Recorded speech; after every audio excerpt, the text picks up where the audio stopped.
एक बाज की उम्र लगभग 70 साल होती है। जब वह 40 का होता है तब एक परेशानी उसकी ज़िंदगी में मौत बनकर आती है, जो उसकी परेशानियों की तुलना में बहुत बड़ी है, क्योंकि 40 साल की उम्र में बाज की चोंच इतनी मुड़ जाती है कि उसे शिकार निगलने में बहुत परेशानी होती है। उसके पंख भारी हो जाते हैं, छाती से चिपकने लगते हैं, जिससे उड़ना बहुत मुश्किल हो जाता है। उसके पंजे लंबे और लचीले हो जाते हैं, जिससे वो शिकार को सही से नहीं पकड़ पाता। अब उस बाज के पास सिर्फ 3 रास्ते होते हैं। एक, वो अपना शरीर त्याग दे।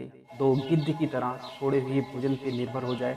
तीसरा रास्ता, सबसे कठिन और पीड़ादायक रास्ता चुने, अपने आप को पुनः स्थापित करने के लिए फिर से आसमान का सीना चीर कर उड़ने का। और वो इसी तीसरे रास्ते को चुनता है और अपने पास के सबसे ऊंची चोटी पे पहुंच जाता है। वहां पर अपना घोंसला बनाता है और फिर शुरू होता है परेशानियों को जड़ से उखाड़कर आसमान में उड़ने का सफर।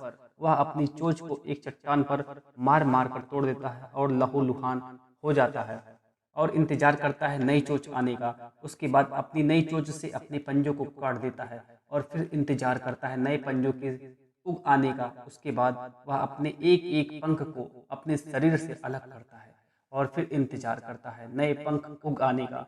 और इस प्रक्रिया में उसे समय लगता है पूरे 5 महीने का। इन 5 महीनों को कड़ी तपस्या से एक बाज का पुनः जन्म होता है और फिर से वो तैयार हो जाता है आसमान का सीना चीरकर उड़ने के लिए। जो 3 रास्ते बाज के पास थे और वही रास्ते आपके पास होते हैं, लेकिन अब आपको ही चुनना है उसमें से एक रास्ता।